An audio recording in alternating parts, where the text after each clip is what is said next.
E aí, galera, tudo bom? Boa noite. Estamos aqui em live com o Dudu Quirino.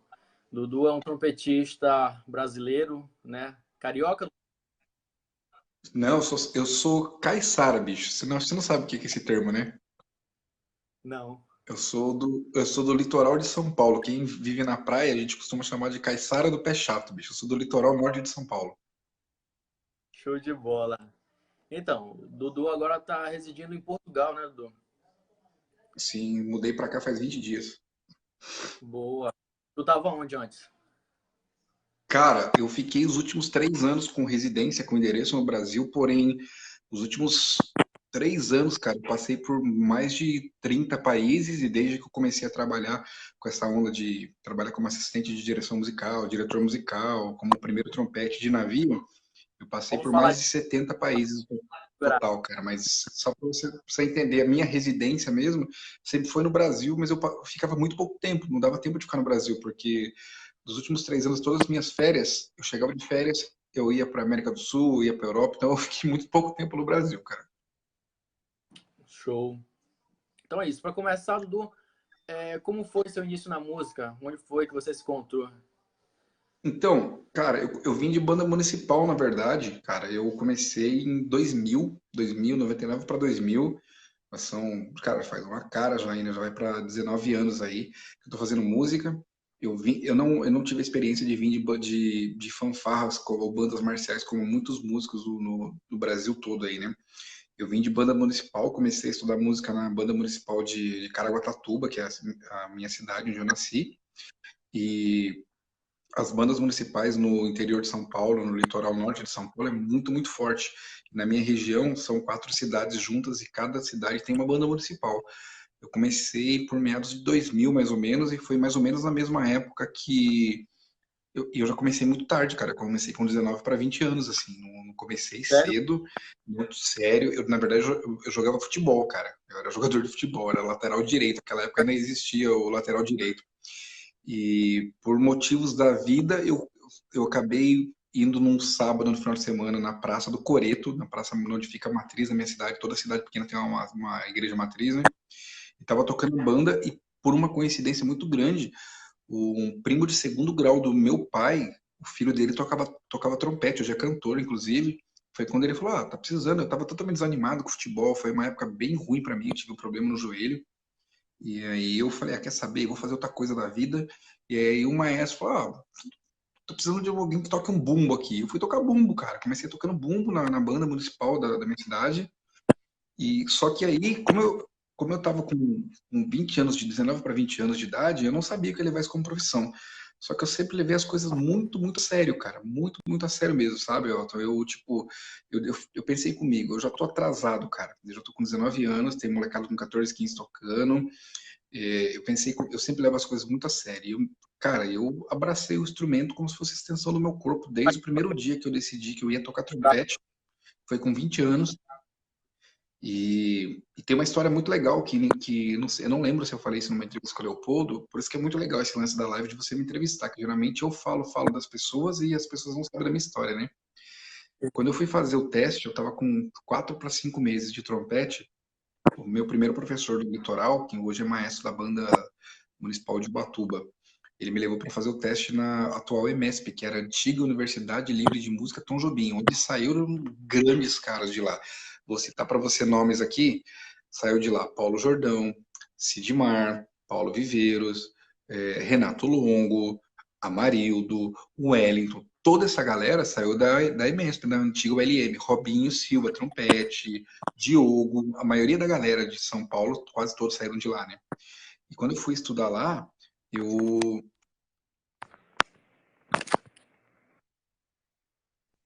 a primeira coisa que eu fui fazer aula, eu lembro que eu cheguei para fazer aula para começar o curso básico de trompete na ULM. O Edilson Neri, que foi meu primeiro professor, foi em 2000, pra você ter ideia. Perguntou, porque tipo assim, tinham 6 alunos de 12, 13 anos e eu com 19, bicho, com trompete na mão para fazer o teste, né?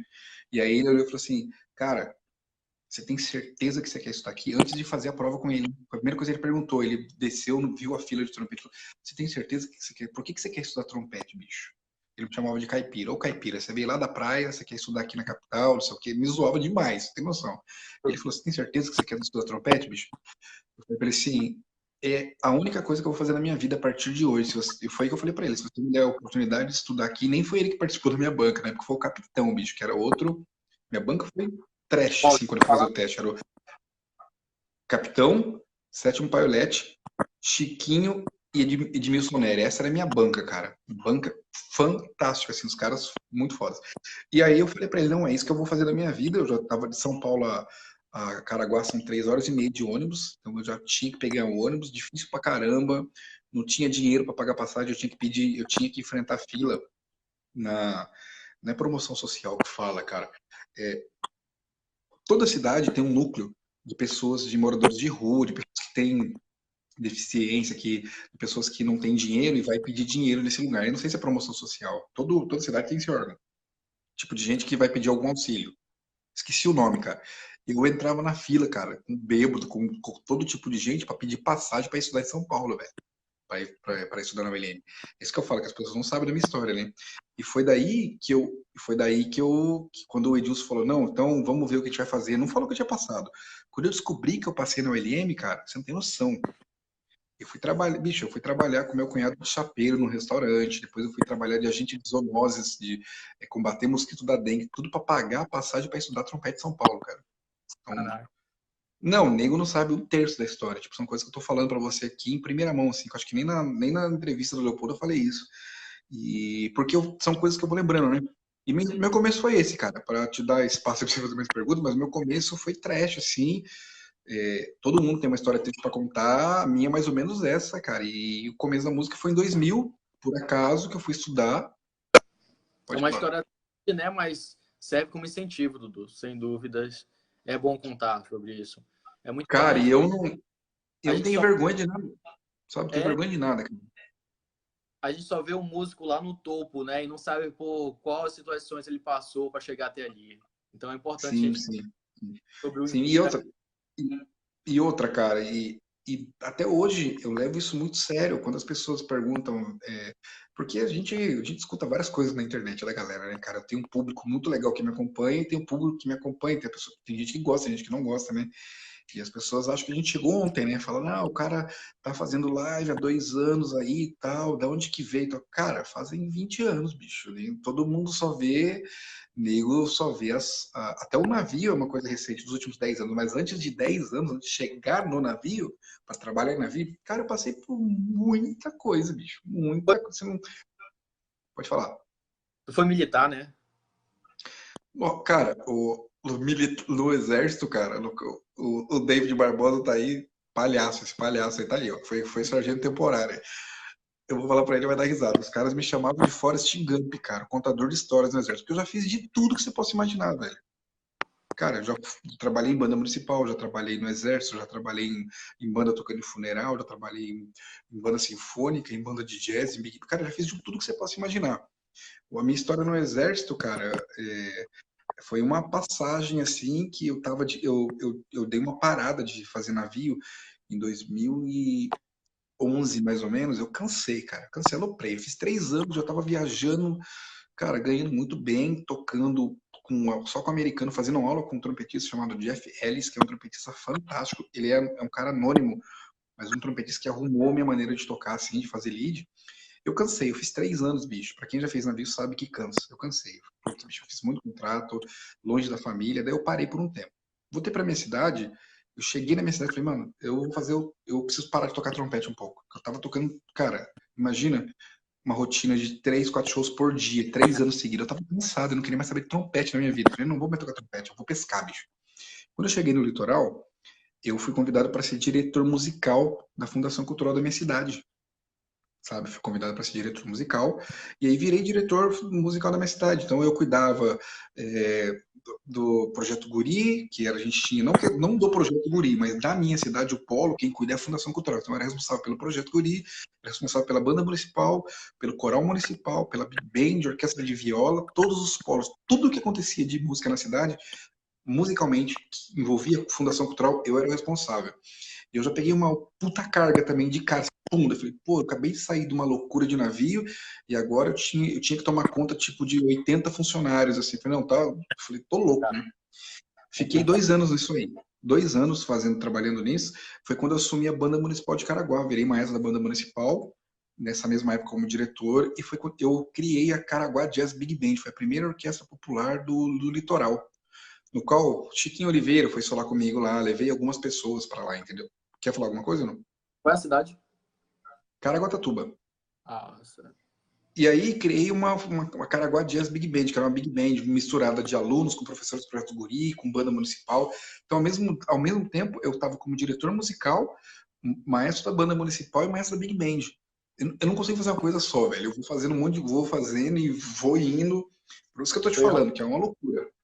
E aí, nessa brincadeira, eu comecei a ficar muito, cara, sagitariano assim, bicho. A gente é muito sonhador, né, cara? Eu queria explodir musicalmente na cidade, criar polos, fazer com que a música crescesse na cidade, né, cara?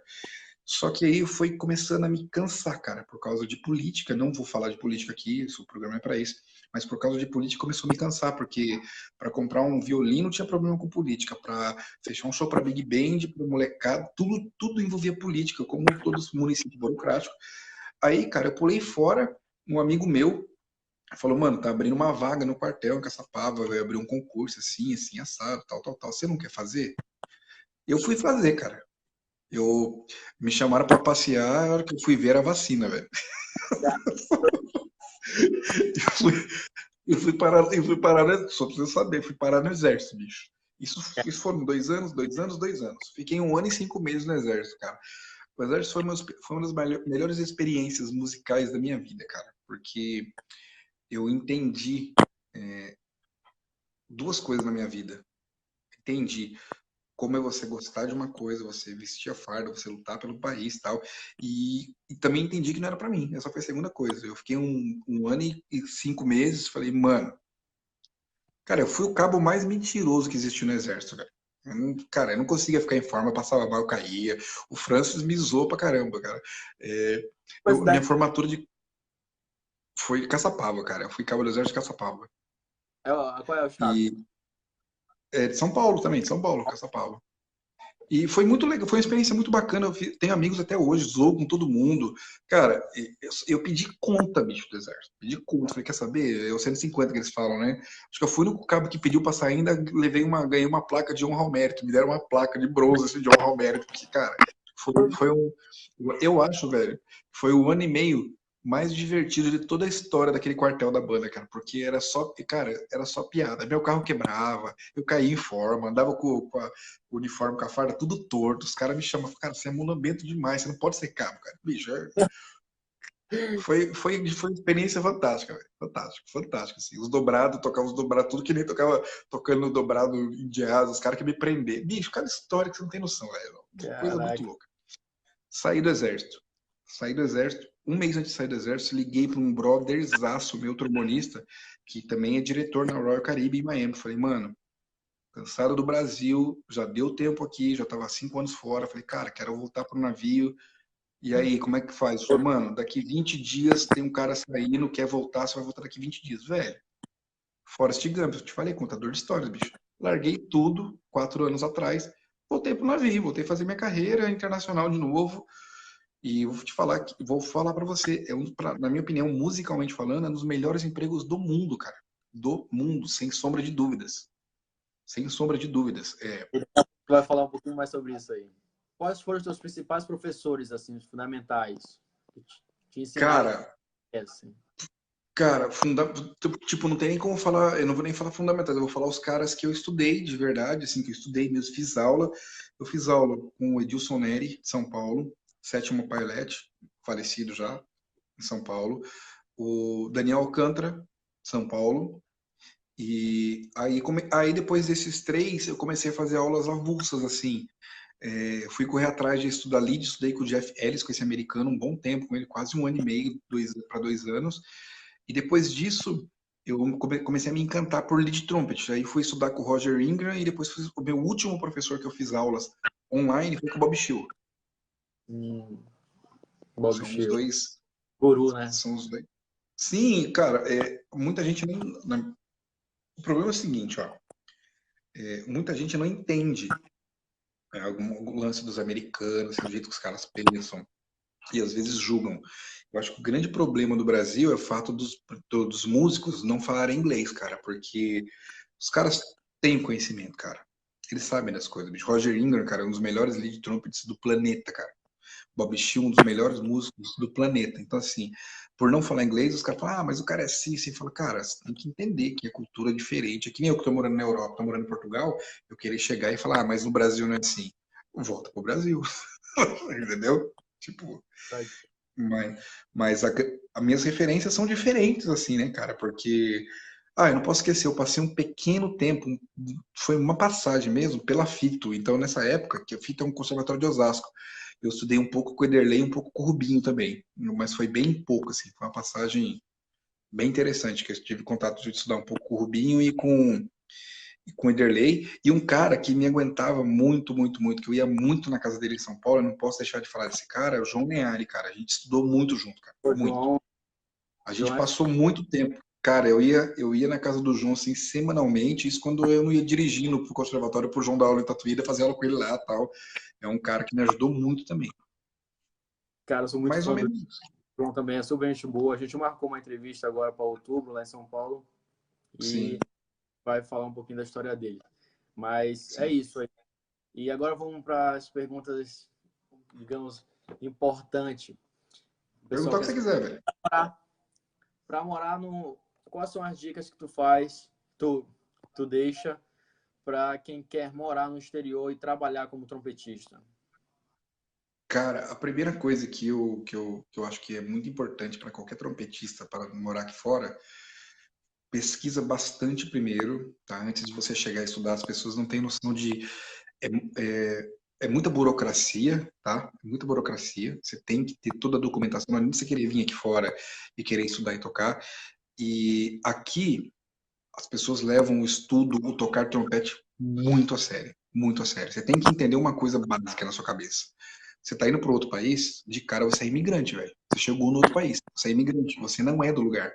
Então, você tem que respeitar as leis aqui. Essa é a primeira coisa. A primeira coisa que, antes de eu decidir morar fora, foi a primeira coisa que eu percebi. A segunda é falar o idioma. As pessoas acham que é só, por exemplo, eu tô em Portugal, fala português é igual. Não é igual, não, cara. É Totalmente diferente. diferente. Totalmente diferente. Então você tem que saber que a cultura é diferente, que o jeito de falar é diferente, o jeito de pensar é diferente, musicalmente é diferente. E se você está chegando num lugar, você tem que se esforçar o triplo, porque já tem gente aqui do país é, angariando trabalhos, querendo trabalhar, querendo ser reconhecido. Então você chega de fora, você tem que tocar pelo menos o dobro dos caras, entendeu? No que você se propõe a fazer, entendeu? É Você tá entendendo verdade. ou não? Tô, com certeza. E, Eu perdi uma oportunidade justamente por não falar inglês, bicho. então, isso que Aí eu tô te falando. Cara, eu falo, os caras não acham que às vezes eu falo na internet, por eu estar um pouco conhecido na internet e eu percebo, eu tive no Conservatório de Pernambuco, eu fiquei assustado com quanto de gente tinha lá, depois em Itajaí, no festival que eu fui dar aula, eu não sabia, a gente perde um pouco a noção, Elton, tanto de gente que me conhecia no país inteiro, assim, às vezes, parece que é conto de fadas, eu falo coisas pros caras, os caras falam, o cara tá falando isso porque o cara já fez e tá lá, tal, não é assim que funciona, cara. Primeiro, né? Você tem que entender, cara, que música é relacionamento. Então, você também pode tocar igual o Wynton Marsalis. Se você não souber se relacionar com as pessoas, não vai adiantar nada, porque no final das contas, o que conta não é o tocar bem pra caramba, é como você se relaciona, porque você não faz música sozinho, né? Isso é uma outra coisa que eu acho que é muito importante. Mas voltando ao foco que você falou, a primeira coisa, se prepara financeiramente e burocraticamente. Não venha para cá ilegal ou para qualquer lugar, para qualquer país do mundo. Eu nunca tive legal em país nenhum, tá? Eu sempre fui legal. Você tem que estar legal, situação legal, passaporte, documentação. Dependendo do país que você for, idioma é importantíssimo. E aqui existe uma outra coisa, que isso é uma coisa que me assustou muito na Europa de uma maneira geral. Todo mundo tem uma base escolar muito diferente da nossa. Você vai conversar com um moleque de 22 anos, o moleque já é bacharel em trompete, já está fazendo mestrado. É diferente no Brasil que a gente vai. Eu não estou falando todo mundo, tá? Ó, presta atenção, baseado na minha experiência do que eu vejo nas pequenas cidades, nos lugares. Tem muita gente que que no Brasil acontece esse lance de você vai tocar de igual para igual com os caras, e tem gente que toca pra caramba e não tem uma licenciatura, um bacharel, tem outros que tocam pra caramba e é mestre de trompete. Nós temos vários exemplos. Aqui, a exigência é muito maior, cara. As pessoas te julgam pelo seu grau de conhecimento, as pessoas te julgam por tudo, cara. E outra, o nível é altíssimo. Isso é uma coisa que me assustou muito, assim. Eu tô na zona norte de Portugal, tem muitas filarmônicas, que são as famosas bandas municipais aí, que a gente chama as bandas militares. Cara, o nível é altíssimo, altíssimo, de verdade. Tem moleque Imagina. de 20 anos tocando demais, sabe? E isso é muito importante a galera saber. Você quer se aventurar para fora, lembra que você tá entrando no mercado que não é seu, no idioma que não é seu, numa cultura que não é sua, tá? E você tem que se adaptar, cara. É isso. Hoje, depois de toda a experiência que eu tive, eu posso te falar. Hoje eu falo inglês, falo espanhol, tô aprendendo falo português do Brasil, tô aprendendo a falar o português de Portugal, e tô estudando francês, porque eu tô abrindo a minha a minha vida, assim, culturalmente, eu adoro idiomas, por isso que eu sempre estudo. Mas eu tô aqui na Europa, tem várias oportunidades de tocar na Europa inteira, mas se você não souber o mínimo inglês, cara, não vai adiantar nada. Além disso, né, velho, a gente tem um trabalho, de você ter um material, um CD, isso aí é uma outra coisa. Nós estamos falando da preparação para você chegar no lugar. Não estamos falando da parte musical ainda, né? Você vê como Não, tem muita coisa? é verdade. A parte do tocar bem, isso não nem se fala, né, bicho? É fundamental. O cara já tem que chegar. Eu tenho um exemplo assim, Elton, tipo, as pessoas me perguntam assim, né? Dudu, você é improvisador? Eu falo, não. Você é lead trumpet? Não. Você é trompetista sinfônico? Não. Cara, eu sou músico. Eu, eu, tipo, se o cara me pedir para fazer um solinho na banda ali, eu vou conseguir fazer. Eu não sou um jazzman, eu não tenho essas características, mas eu sei me virar, eu sei improvisar, eu sei quais são os caminhos para improvisar, eu sei quais são os caminhos para fazer lead, por causa de duas coisas. A primeira, porque eu pesquisei, estudei muito isso, eu estudo diariamente, eu sou um cara que eu sou muito chato comigo mesmo. Apesar de vocês me verem na internet o tempo todo, os caras falam, não é possível que esse cara estude. Estudo, cara. Caramba. E a segunda, só que assim, eu administro o meu tempo. O tempo tem, o dia tem 24 horas, cara. Se você separar 4 para estudo, 2 para internet, 2 para pesquisa, dá tempo, cara, porque eu só faço isso, é a única coisa que você fazer, eu não sei, eu não frito um ovo, cara, mas a única coisa que você fazer é música. Então, você precisa administrar o seu tempo para isso. Mas o principal é ser músico, é saber como você como você. Bom, deixa eu dar boa noite pro Naber, pro Alan, pro David, pro Rogério, pro Everton, que tá aí, a galera que tá assistindo a gente. Depois você vai reprisar, uma galera vai assistir. E isso, o Elton, às vezes parece que fica meio fake. Os caras me veem demais na internet, eu falando, dando dicas, e as pessoas não sabem da base que a gente tem, de como a gente pensa, né, para passar para as pessoas. O mais importante de tudo não é você ser um jazzman, não é você ser um lead trumpet, é você fazer música. É para isso que a gente tem o trompete, a pecinha ali para tocar, é para isso que a gente toca. A gente está falando aqui do quê? Relacionamento. Os caras não querem saber qual a nota mais aguda que eu toco, os caras querem saber da minha história, entendeu? Verdade.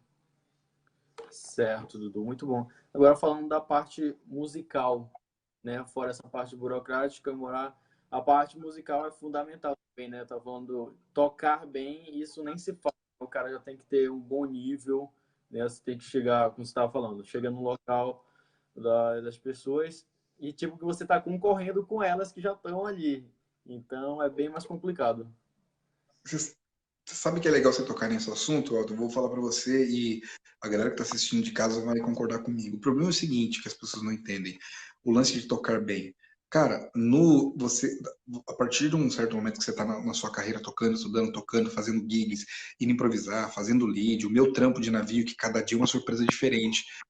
Quando eu explico pra galera, quando eu comecei, o povo só teve noção do meu tipo de trabalho. Eu acho que eu fiquei até conhecido por isso, não foram nem pelas entrevistas, foram pelas lives tocando.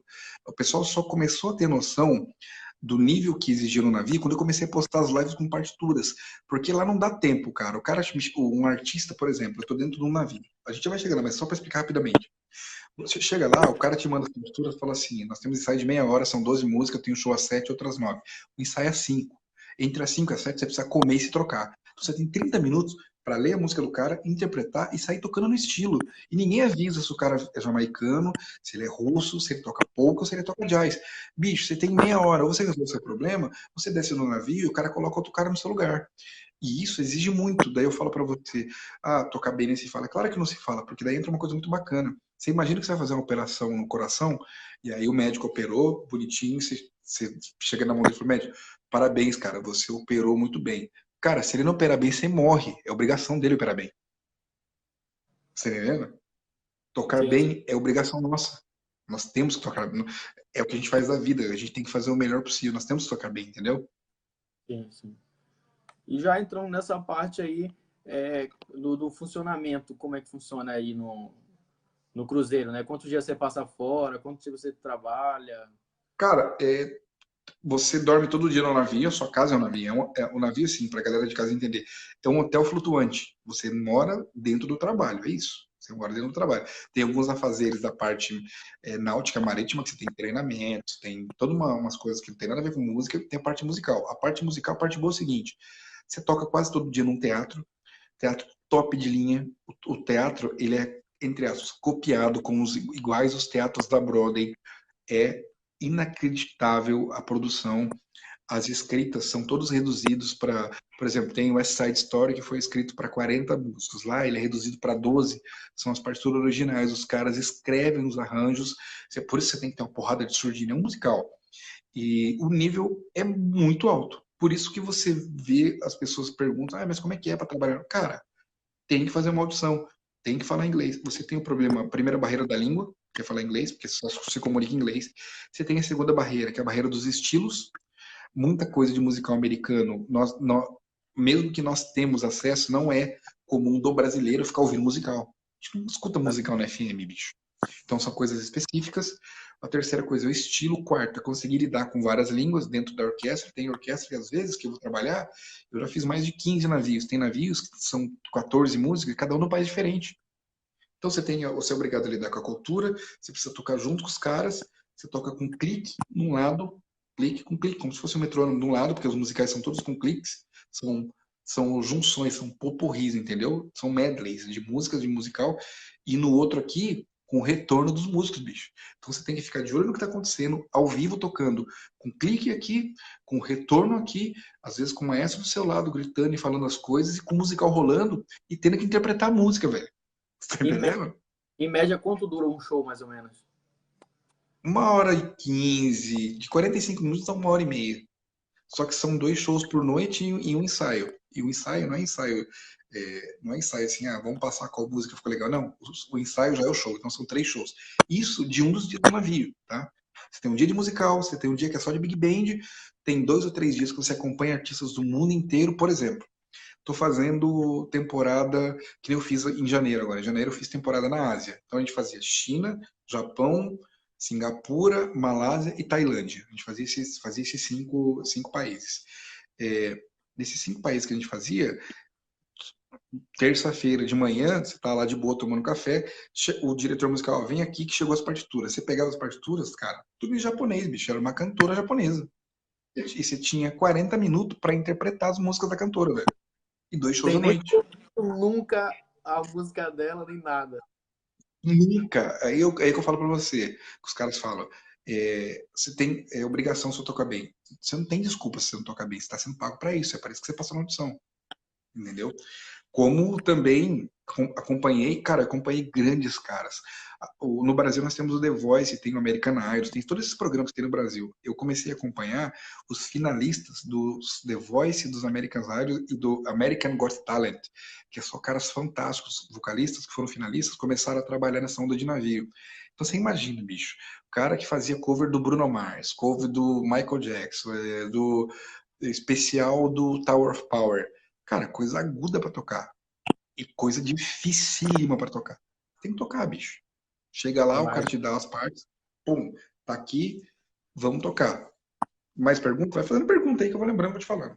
ah, aí você passa praticamente quantos dias no navio? Você tem também um calendário? Como é? Agora você Calendário tá. são contrato de meses, cara. Ah, é. O dia você tem livre, independente do país que você tá fazendo. Você tem livre, tipo, sei lá, das 8 da manhã às 4 da tarde, e na noite você não tá livre, porque você sempre toca, você toca todos os dias, não tem essa de folga, não existe folga no navio, bicho. Tipo, você toca todas as noites. E são contratos, tem gente que faz contrato de 3 meses, tem gente que faz contrato de 8 meses, de 6 meses, tem várias situações. Eu, ultimamente, por já ter um tempo na companhia, hoje o meu cargo atual é de assistente de direção musical. Eu não peguei o de diretor musical porque é muito pepino, é muita papelada. Você é obrigado a tomar conta de todas as bandas do navio. Eu fiz 2 vezes, pulei fora porque não tô a fim de trabalhar com papel. Trabalho. Assistente, você cuida da orquestra, que é a parte que eu gosto, que é conduzir a orquestra. Essa parte eu gosto. Então, o meu cargo no papel, no contrato, como se fosse carteira de trabalho, na Royal Caribbean como assistente de diretor musical. E aí eu consigo, como eu já estou um tempo lá, eu consigo manejar os meus horários. Então eu consigo fazer contrato de 2 meses, só de 3 meses, ficar um tempo de férias, faz mais 2 meses, fica um tempo de férias e por aí vai. Ah, bola, entendi. Muito legal. Então, essa aí é a dica que o Dudu deixa para quem quer trabalhar em cruzeiro, né? Para quem se interessa. Também deixou a dica para quem quer morar no exterior, estudar ou trabalhar também em outra área. E é isso. O Dudu também tem um livro, né, Dudu? Você lançou um livro aí sobre início de improvisação, um book. Sim, na verdade, são algumas coisinhas assim diferentes que a galera, até como eu lancei tudo muito perto uma da outra, a galera meio que deu uma perdida. O livro, na verdade, é uma rotina diária que eu fiz, é uma rotina diária para eu queria colocar rotina diária de lead trumpet, que esse é meu trabalho, que é para tocar agudo. Essa que é a verdade. Toda a minha rotina foi desenvolvida para o cara tocar agudo, bicho. Só que eu achei muito pretensioso colocar lead trumpet ou rotina para tocar agudo, porque, cara, eu não quero mentir para as pessoas. São vários exercícios que vão te levar aquilo, mas não é só para aquilo. A minha rotina chama-se rotina diária de um trompetista comercial. Eu fiz a minha rotina, que eu estudo, para desenvolver extensão, para desenvolver embocadura, para desenvolver tudo, resistência, e coloquei como trompetista comercial. Mas eu deveria ter colocado para agudo, porque é o que eu faço, é o que eu toco, e chama-se Rotina para Trompetista Comercial. Lembrando que o cara que me chama em box e compra minha apostila, que chama, na verdade é uma apostila em PDF, o cara já ganha o meu CD com as minhas partituras. Isso é uma coisa, tá? Isso é uma coisa. O que eu lancei ontem é um curso, é uma plataforma, para quem conheceu aí a plataforma do Flávio Gabriel, o Trompete Online, para quem viu a plataforma do Matias, o do Fernando Lopes, o do Dedé, é no mesmo estilo, é uma plataforma online, inclusive o desenvolvedor dessas plataformas é o mesmo cara que está fazendo para mim, não foi eu que fiz sozinho, existe um gestor de TI que fez essa plataforma, que chama-se Caminhos para Improvisar, tem mais de 90 vídeos, acompanha playback, acompanha PDF e os vídeos com partituras e várias sacadas de como improvisar. O que é esse curso? Só para explicar aí para o pessoal de casa. É uma plataforma, um curso didático para mostrar para o cara das bandas militares, de bandas evangélicas, do que faz casamento, o cara que não teve contato, trompetista clássico, que não teve contato nenhum com improvisação, eu te dou as ferramentas básicas ali, cara. Desde os intervalos, tétrades, tríades, até chegar na progressão 251, eu desmistifico isso. Eu falo para o cara que é possível você improvisar desde que você tenha vocabulário. E ali eu mostro os caminhos para o cara que nunca tocou uma escala menor. Falo, ó, a escala menor está aqui, a progressão está aqui. Aí o cara vai, pega um playback e eu ensino 4 maneiras. Inclusive eu usei o All of Me para isso. Eu peguei o All of Me, daí eu ensino o cara a fazer o walking bass no trompete, com playback, com partitura. Depois eu ensino o cara a andar pelos arpejos. Depois o cara toca o tema e começa a fazer frase. Daí depois o cara toca o tema ligando um acorde no outro. Cara, é muito didático. Não é para quem improvisa. É para o cara que não sabe nada. Vou aderir. Hã? O pessoal aí Cara, também que está assistindo deve aderir, né? É importante, né? Contribuir aí com o material do Dudu, que é nosso, né? O cara é sim. brasileiro, tá já tudo traduzido, né, não, Dudu? Sim, cara, são mais de 90 vídeos. Você sabe o que é mais legal, Elton? Qual que é a grande diferença? A diferença de você comprar um Episode, um Play Along, ou fazer uma aula com um cara de fora. Eu acho que essa é a grande diferença do meu curso. Cara, você não entendeu? Você me chama no zap, bicho. Tá entendendo? Tá Tipo, aí, Dudu, como é que agora não, né? faz isso? Você entendeu? Dudu, como é que faz isso, isso, isso? Como que funciona isso? Como é que você pensou nisso? E nisso, além disso, o cara vai participar de um grupo secreto no Facebook, de um grupo de WhatsApp só das pessoas que compraram o curso para tirar dúvida. E aí, a promoção para os próximos 3 dias, Elton, que eu vou falar, já que você perguntou, o cara comprar até dia 2, os primeiros 10 que comprarem, ganham 1 hora aula online comigo. Já ganha 1 hora comigo. Pum, o cara comprou, já ganha 1 hora comigo. Tá? E nas próximas 12 horas, que eram 24 horas ontem, o cara já leva a minha apostila e o meu CD de brinde, bicho. Velho, mais que isso só se eu for tocar pro cara, né? Certo. Então é isso. Essa foi a live com o Dudu Quirino. Ele aí que está fazendo um brilhante trabalho ajudando os trompetistas do mundo todo, né? Dudu? Viaja ao mundo todo, toca, fez um material excelente e é para você adquirir. Adquira aí o método do Dudu, o CD dele. Ajuda porque é, é brasileiro, né? Nós temos que valorizar isso, nós temos que valorizar o nosso povo. E é isso, Dudu, obrigadão mesmo pela entrevista, pela live, falar um pouquinho da sua história aqui conosco. E obrigado, galera, também que assistiu aí. Depois, se alguém perdeu, eu vou dar uma editada e vou colocar lá no meu canal no YouTube, beleza? E Claro, procurem o Dudu. eu queria agradecer, Elton, aí, cara. Eu acho assim, quanto mais pessoas estiver falando de trompete, cara, é muito melhor. Não liga porque as pessoas falam, ah, Elton, agora você virou blogueiro. Você vai ouvir muito isso, você virou blogueiro, Ei, eu virou ouvi, bicho! blogueirinho. Bicho, não se preocupa, cara. Se preocupa com o seu caminho. Cada um tem um caminho, cara. Eu tenho meu caminho para seguir, você tem o seu caminho. E a gente não sabe o tanto de gente que a gente está ajudando. A gente está ajudando um monte de trompetista aí que às vezes não tem acesso a conhecimento. E é muito importante, cara. Então eu queria mandar um beijo pro pessoal aí do Brasil, dizer que fiquem ligados, que eu vou Show! continuar postando material. Eu que acabei, mais uma vez vou falar, você não é obrigado a comprar nenhum material. Eu vou continuar dando as dicas de graça das coisas que eu achar pertinente, que eu achar que eu posso ajudar as pessoas. Eu tenho Show certeza de que tudo bola. que a gente está fazendo vai voltar em dobro pra gente, cara, porque a gente está fazendo com Sem honestidade, dúvida. isso é mais importante. Então, beijo no coração de todos. Deus abençoe você também, Elton. Valeu, Dudu. Tamo Um junto, meu irmão. abraço, viu? Muito obrigado aí. E é isso. Valeu, galera. Forte abraço. Um abração, tchau, tchau.